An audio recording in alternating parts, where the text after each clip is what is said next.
Мигая синим светом и оглушая всю округу сиреной, промчалась машина скорой помощи. В районную больницу привезли молодого человека после серьезной аварии. Водитель фуры уснул за рулем и выехал на встречную полосу. Парень успел среагировать, но было уже поздно, столкновения избежать не получилось. Фельдшер, который забирал парня с места аварии, сказал, что пострадавший чудом остался жив. Парня перевели в реанимацию в тяжелом состоянии. 2 медсестры готовили пострадавшего к операции. Какой красивый, даже без сознания. Господи, помоги ему выжить, сказала Женя и скрестила руки на груди. Лера открыла документы парня. Иванов Сергей Владиславович, 25 лет, холостой, и она хитро посмотрела на подругу.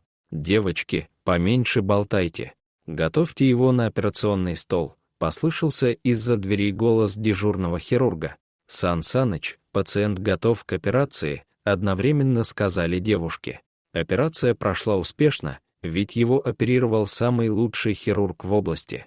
Не так давно он ушел на пенсию и поселился в их районе. Но сидеть сложа руки не захотел, да и не мог. Он стал работать врачом в их небольшой районной больнице.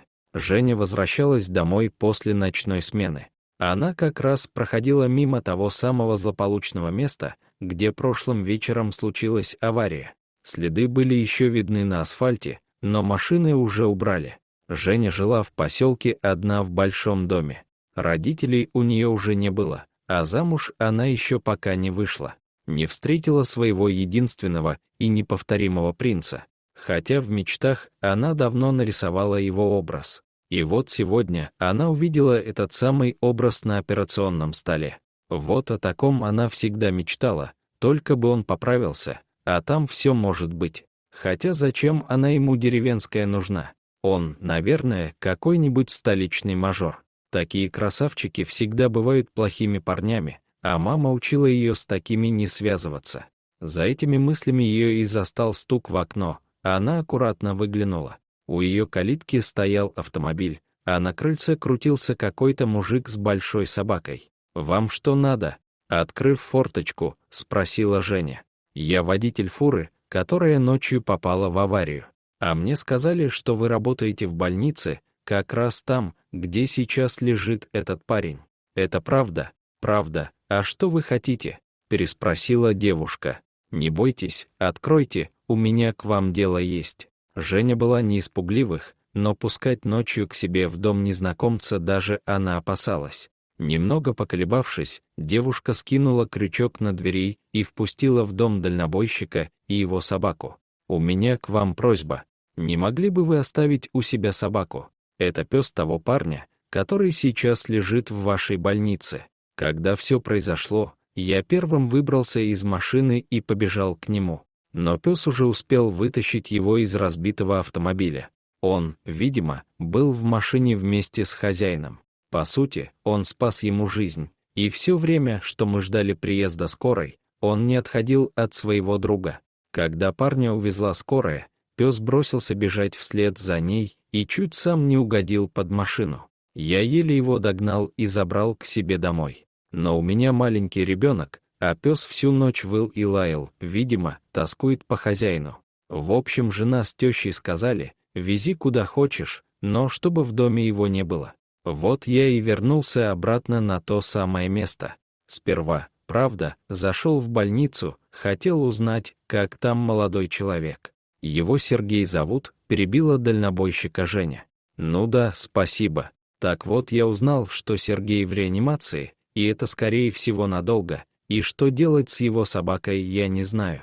Дома из-за него скандал, а я еще и под следствием из-за этой аварии. В больнице одна пожилая санитарка посоветовала обратиться к вам. Сказала, что у вас доброе сердце, и вы мне обязательно поможете. И даже ваш адрес дала. Тем более, что вы Сергея каждый день видите. Так как, конечно, оставляйте пса у меня. Мы вместе будем ждать возвращения его хозяина. Вот спасибо. Вы так меня выручили. Засуетился мужчина. Я вам денег оставлю на его содержание и свой телефон.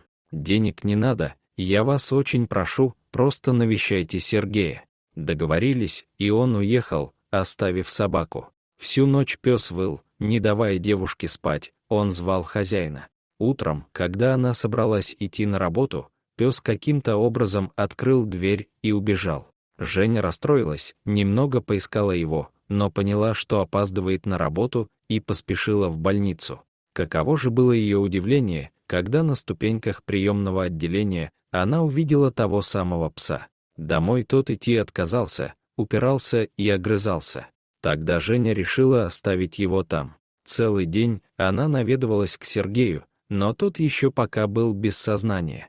Его ввели в искусственную кому, но врач уверял, что парень идет на поправку, и скоро его отключат от аппарата и переведут из реанимации.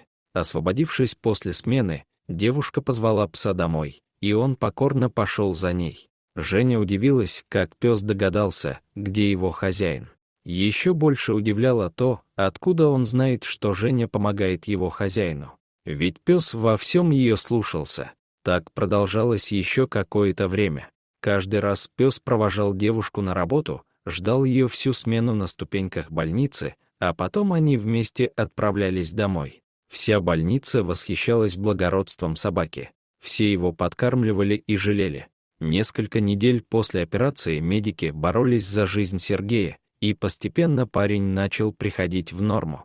Женя все свои дежурства проводила у его постели. «Где моя собака? Она жива», были первые слова после того, как молодой человек пришел в себя. «Вы не волнуйтесь, я взяла его к себе домой. Он накормлен и в полной безопасности. А он не пострадал. Нет, даже наоборот. Ваш пес настоящий герой. Если бы не он, неизвестно, что с вами бы было. У вас была серьезная травма головы, а пес каждый день ждет вас на ступеньках больницы. Да он и сейчас там. Жаль, что вы пока не можете на него посмотреть». Сергей, на удивление, очень быстро выздоравливал. Молодой организм сделал свое дело. В тот день Женя ассистировала Сан Санычу на сложной операции. Когда операция закончилась, то она обнаружила, что Сергея выписали, и он уехал, даже не попрощавшись с ней, и забрал пса с собой. Ей стало очень грустно и обидно. Хотя она все прекрасно понимала, для него она просто медсестра, которая выполняла свою работу. С тех пор прошло 3 дня, но Женя не переставала думать о Сергее. Подружка Лера ее успокаивала, но вдруг их разговор прервал заливистый собачий лай. «Это тот самый пес». Женя бросилась к окну. На площадке перед больницей стоял Сергей с огромным букетом цветов. Рядом сидел пес. Увидев Женю в окне, Сергей замахал ей рукой, и девушка бросилась навстречу своему счастью. Дорогие зрители, если вам понравилось это видео, то ставьте лайк и подписывайтесь на наш канал. До свидания.